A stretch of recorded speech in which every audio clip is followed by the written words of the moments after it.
Vaccination is fundamental to ending the pandemic, and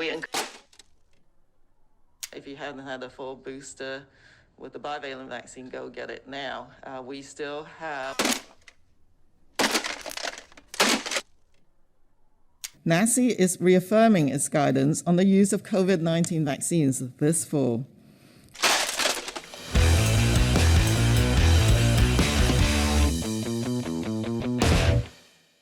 Well, despite the fact that everyone has moved on and that cases are at historic lows across the country, like an annoying mosquito that won't go away and will buzz past your ears just to remind you it's still there, Canada's Chief Public Health Officer, Dr. Theresa Tam, has re-emerged from the shadows to remind everyone that it's time to get the new booster dose, and of course, that wearing masks should essentially become a permanent measure to stop the spread of COVID and other respiratory viruses. Because as we all know, masks worked so well the last time. Aren't all the good memories just coming back to you now? Self-important public health officials wearing giant N95 masks, socially distanced at press conferences telling you to trust them and to listen to their advice? Pathetic legacy media journalists parroting government talking points and preparing to demonize the Luddites who refuse to take an emergency use booster and don't want to wear a giant muzzle in their face all day? Just in time for school to start again, the media and the public health bureaucracy have reappeared.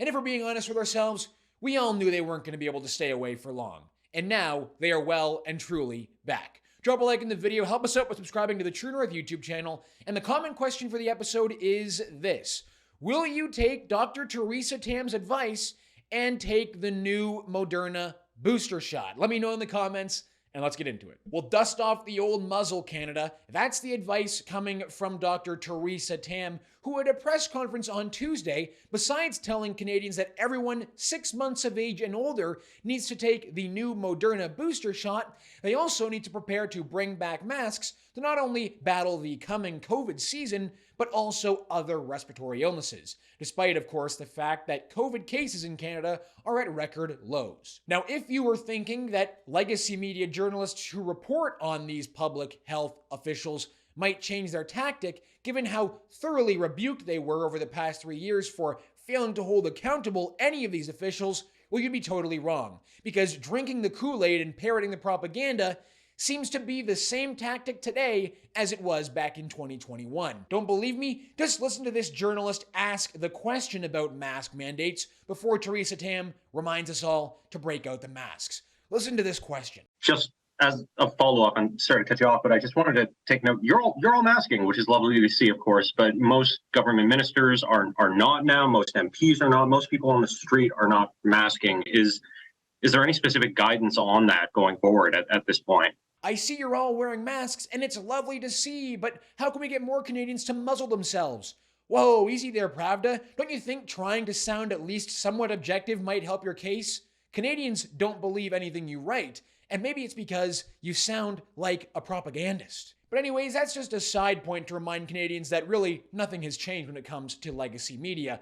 Here's Theresa Tam rolling back the clock like it's 2021 and telling us to get the masks ready. Yes, Theresa Tam. So it is a layer of protection. We hope people have developed the habit to be able to use masks as needed during the respiratory virus season, not just for COVID, but for all the other respiratory pathogens that will be transmitted around this time. So I do think now is the time to get your masks ready if you don't already have them.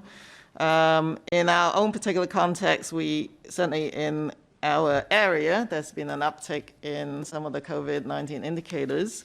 For me personally, there have been cases around, even my work colleagues. So that's one of the reasons why we are wearing masks today. Now, despite the fact that these public health officials really want you to follow the rules this time and wear a mask despite there being record low cases of COVID in the community, they probably also, at the same time, don't want you to read this study from the Cochrane review released in January of 2023, which, let's just say, kind of blows the lid on the use of masking to prevent the spread of viruses. According to this Cochrane review study on masking, wearing masks in the community probably makes little or no difference to the outcome of influenza-like illnesses compared to not wearing masks. Wearing masks in the community probably makes little or no difference to the outcome of laboratory-confirmed influenza compared to not wearing masks as well. Now, Dr. Theresa Tam is not just telling us to wear masks to stop COVID, but also other respiratory illnesses, which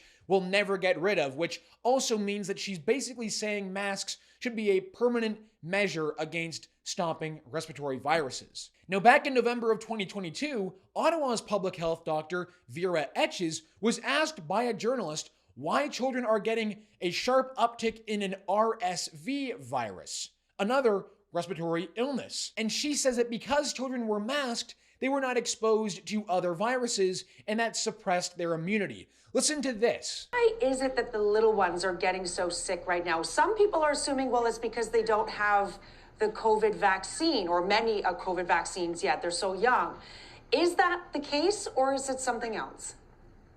Well, I do recommend that young children have their COVID vaccine. It prevents hospitalization. That is clear. It's a safe vaccine, and there aren't as high rates in children.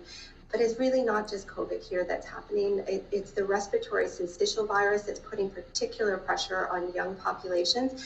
And that is a virus that typically it circulates in our community. People are exposed to it over and over again, and they build immunity.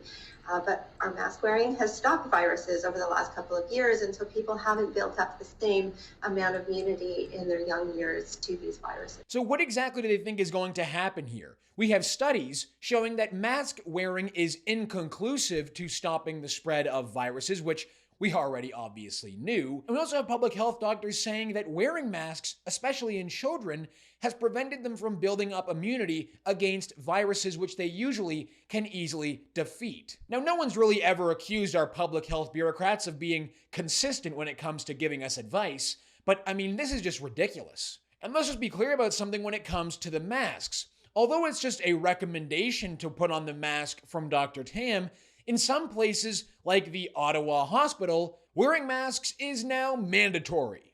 Now, besides telling Canadians that it's time to break out the mask again, despite COVID cases being at historic lows, we also got news that Health Canada approved the new Moderna Spikevax booster shot for all Canadians aged 6 months and older. Now, given that Health Canada and the US CDC approved this Moderna vaccine, this Moderna Booster vaccine, we wanted to do some of our own research to confirm what study exactly Health Canada relied on to make this authorization. Now, if you go looking for the study used to justify the authorization and recommendation of this new vaccine for Canadians 6 months of age and older, you will find one study cited involving 50 participants that received this Moderna booster vaccine and 51 participants that received a different booster vaccine.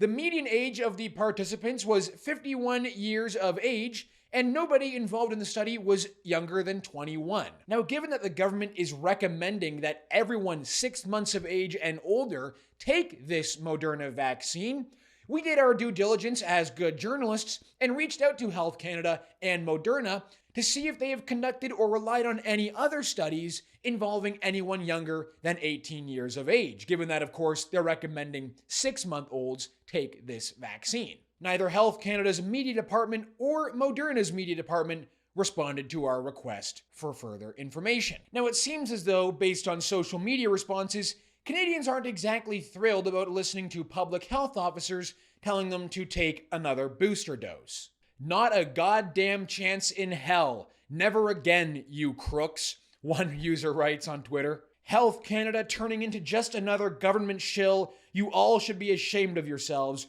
What are you doing? Stop it. It's fall and the migration of the duck-billed, unethical vaccine pushers has begun, characterized by desperate mating calls to attract attention from Big Pharma, which includes classic attraction techniques such as mask wearing, mating calls, cases are up, kids are in hospital, and desperate attempts to be interviewed on TV. I think this person has it pretty much spot on.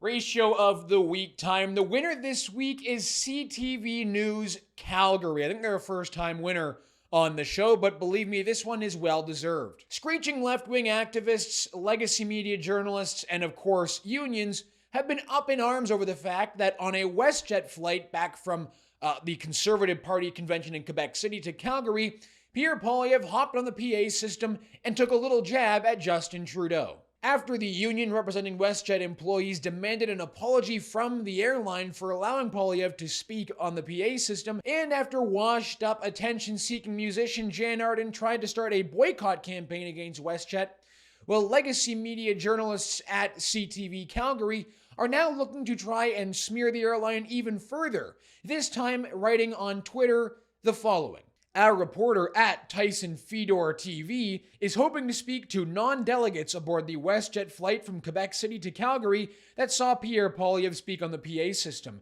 If you were, please email him at tyson.fedor@bellmedia.ca.